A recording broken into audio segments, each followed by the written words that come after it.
Hello, and welcome to the Year of Love podcast. I'm your host, Allison Wu.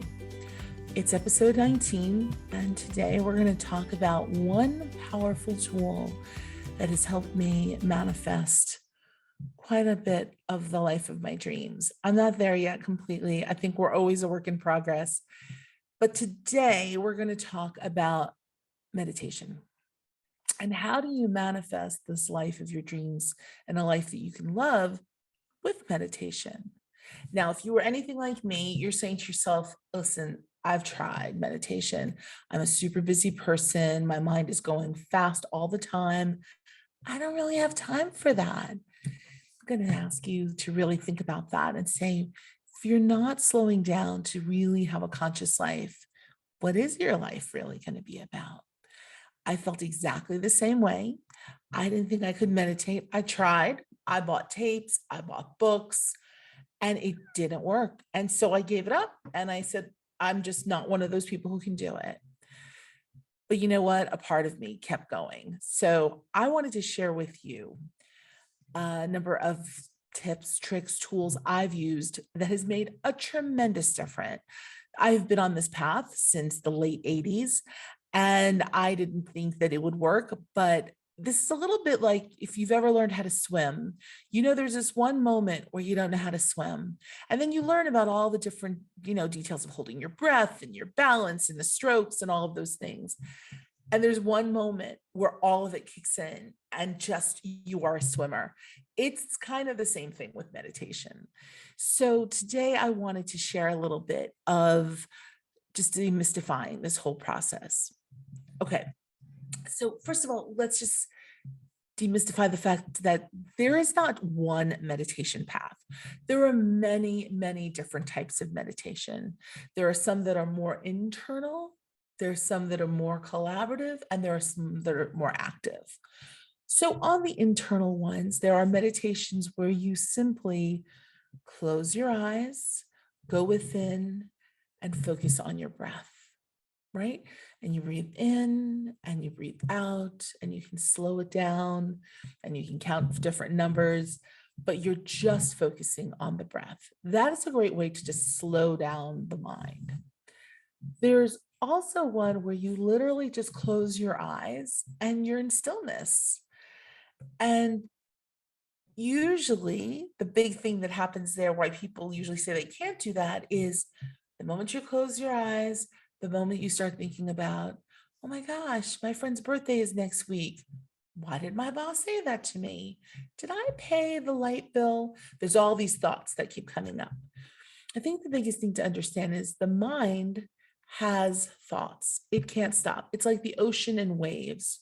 Your goal here is not to stop the ocean. That would be impossible. But your goal is to slow it down. There's a difference when the ocean is voracious and churning and is having a storm versus lapping gently on the shore.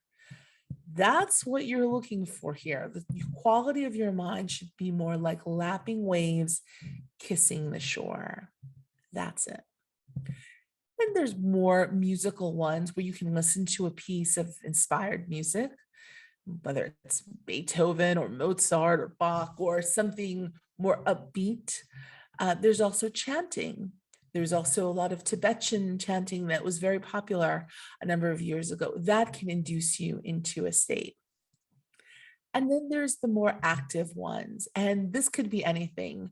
You can have a walking meditation where you're literally feeling your heel and toe step off the ground. And all you do is you're being mindful of each step.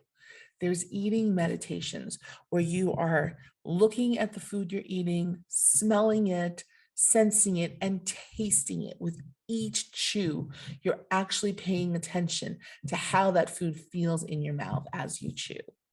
So even painting, anything can be an active meditation.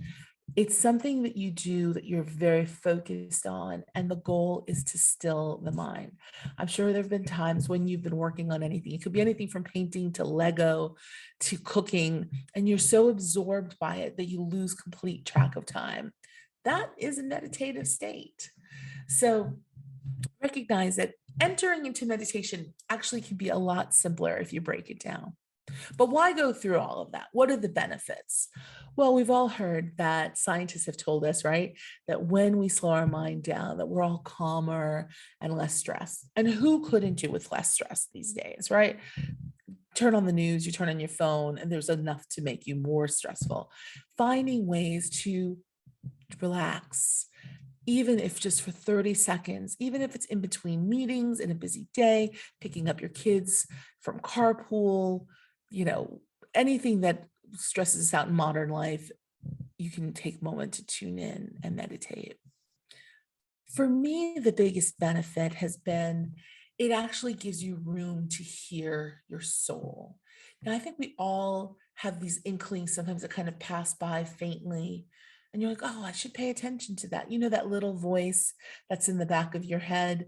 And you think, I should listen to that. Just giving myself time to slow down and pay attention to the quality of my mind actually makes those moments, those soulful moments, happen more frequently. That has been just the greatest boon. And I find when I listen to that little voice, my life is 1,000% better. I think the other piece here is this is all about creating a really more conscious life. So many of us are living by habit, living by routine because we're doing what we've always been doing. But if we want a different life, if we want a more expansive life, we actually have to shift a little bit.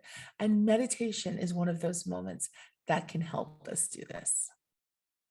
Okay, so I hope I now have convinced you that meditation is worthwhile trying. So, how do you start? Well, first of all, set the mood. Find a place that's quiet where you can be completely alone and just have some quiet time. And try to set this up at regular times, just like exercising or making anything a habit. If you make it specific, you put it in your calendar, it's a commitment to yourself that you keep. And you feel like you will honor it as opposed to, I'll do it after I do everything for everybody else. That never works. At least it never works for me. So I've found that to really make it a regular time, it helps immensely. You also want to make it a ritual. You want to do things that signify that you're shifting the space. So you can get a candle and light it. That certainly helps too, because you're thinking about bringing in the light, right? You can light some incense as well. You can get some bells. These are Tibetan sound bells to signify you'll be starting.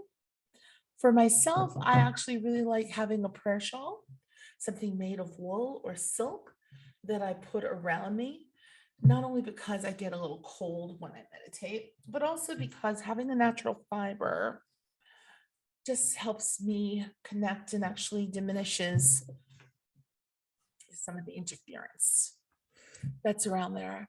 You can also get some oils. This is actually one of my favorite oils from Young's Living. It's called Transformation. It's just incredible. And if you put it in your 3 drops in your non-dominant hand and smell it, any oil you have, lavender, any kind of thing that will induce you to a next state. Oh, this is heavenly. It takes you to an entirely different place and it holds an intention. This one is for transformation, which I love, and I also happen to love the smell of this. You can also hold in your hand something that's meaningful to you. So whether it's a rosary or mala beads or something as simple as a rock, this is rose quartz. And I hold this in my right hand because it reminds me to really ground myself in self-love and treat myself with the utmost respect and love that I deserve. So I'm going to lead us through a short meditation here, just so if you've never, had been successful in doing this, this is a short visualization meditation. How I started to meditate was actually through a visualization meditation that my teacher, Joanna Carroll, actually led a group of us. We were 12 of us in Sedona in 1997. And it helped. That was the first time I meditated ever. It helped because I felt like I was in strong protective hands, right? and I was guided and I didn't feel like I had the responsibility. So I'm going to do that here. I'm just going to say the other thing is for yourself to continue this, definitely find a teacher or a group. I feel there's real energy where two or more are gathered. That always seems to help just the broader intention for everybody to be lifted up by that. The other thing I do, which I just did before recording this podcast, is I have a writing journal. And if you've ever heard of Julia Cameron and the Artist's Way, she talks about doing morning pages. So every morning I wake up, I do 3 pages, and I literally take out the contents of my brain and I write all the things I'm thinking about. So whether it's, okay, Memorial Day weekend is next week, what am I going to cook? Who am I going to invite? What else do I need to do for this house that needs to get done? What are my work responsibilities? I write them all down. It doesn't matter. Whatever's on my mind at that moment, I write it down. And I find that's a great way to just clear out the brain clutter. If you want to learn more about morning pages, you can certainly pick up Julia's newest book, Seeking Wisdom. She talks all about morning pages and the process to do them. Fantastic book and a fantastic practice.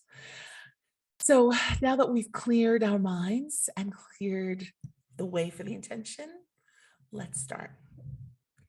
I start every meditation by calling in protection. This is kind of like you wouldn't leave your front door unlocked, right? So this is the idea that when you're tapping in to a spiritual place, I feel like meditation is where you receive. The writing practice I talked about is where you put out. So it is the yin yang.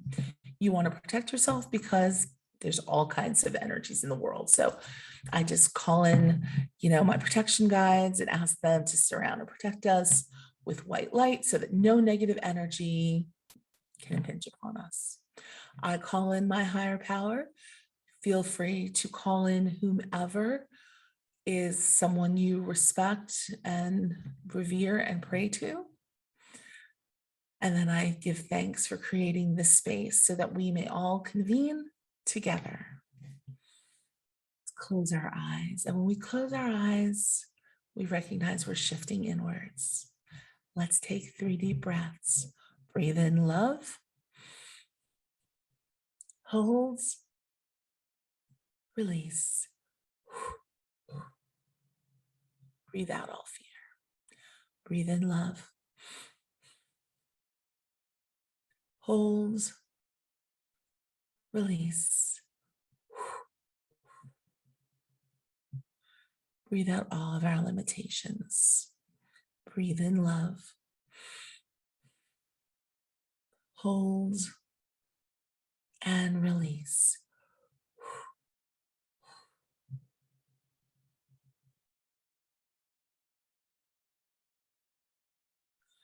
Release anything that no longer serves you.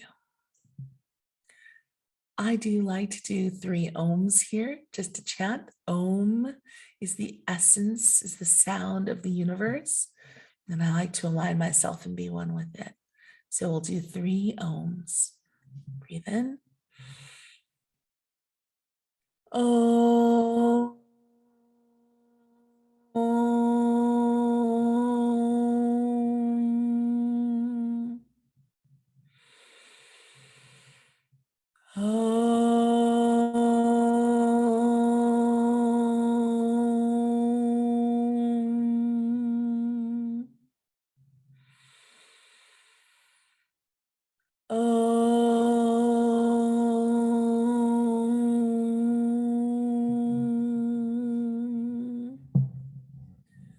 And I'm going to ring my Tibetan bowl.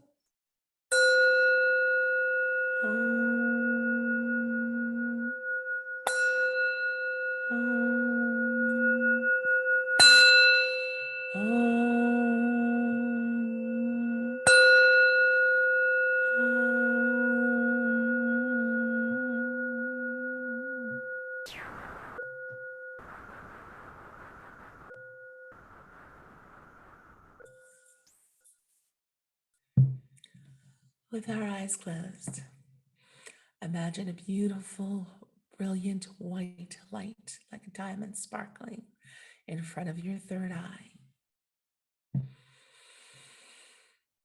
As you take deep breaths, imagine that light expanding, getting bigger and bigger until you are completely immersed in it.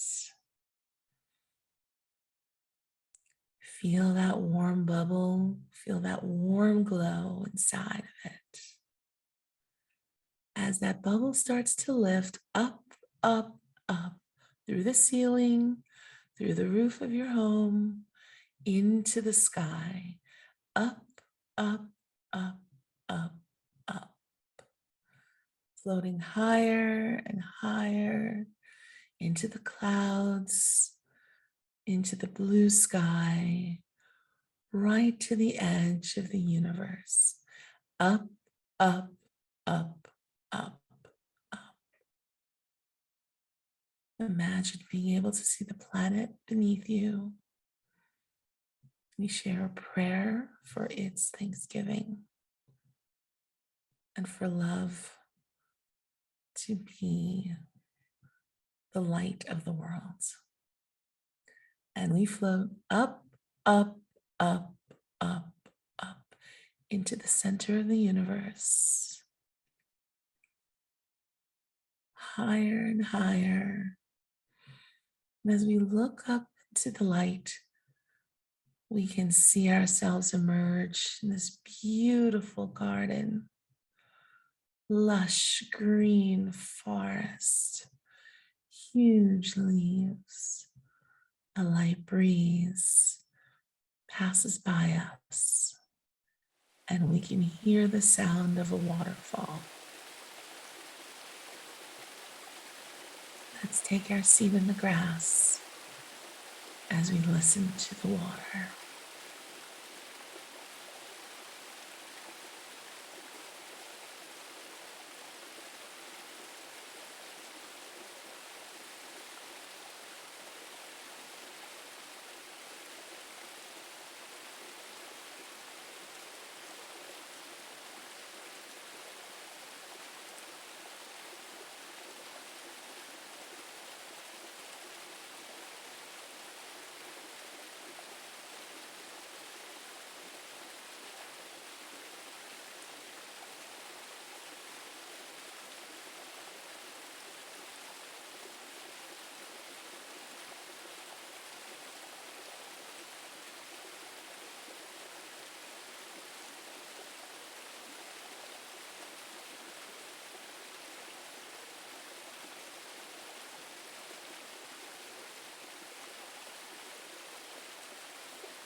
Now, before we leave,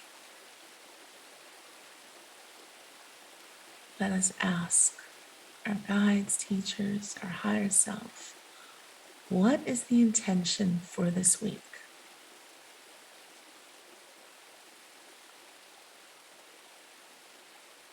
What shall I focus on?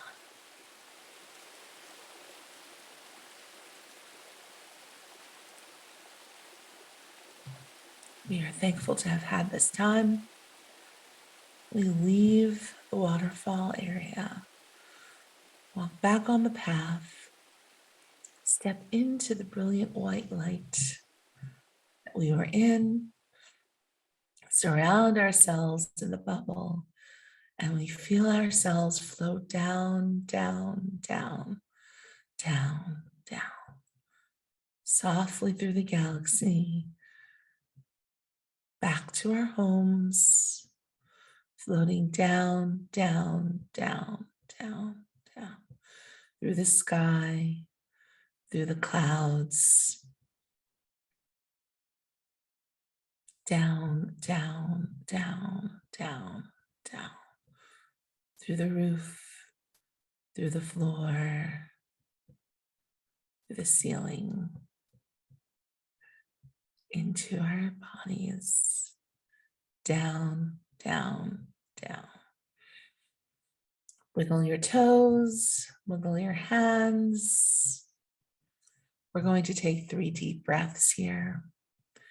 Breathe in love, hold, release, release love. Breathe in love, hold, release, release love. Breathe in love, hold, release, release love. You can open your eyes, stretch a bit. I hope that meditation was very enlightening, fulfilling for you. You can come back to this space at any time. Remember, you can come back every day to that space near the waterfall. Just close your eyes. You don't need very long. It could be 30 seconds, could be 3 minutes, could be 10 minutes. Close your eyes. Now you know how to get there. Remember your intention. You may want to write it down, put it on a sticky note, put it in a place you'll see it every day, maybe next to your mirror where you brush your teeth or next to your nightstand. And would love to hear how you have done this week. So feel free to tweet us at the Year of Love podcast, share on our Facebook page. Certainly you can Instagram me at Allison Wu. And very honored to have shared this time and space with you today.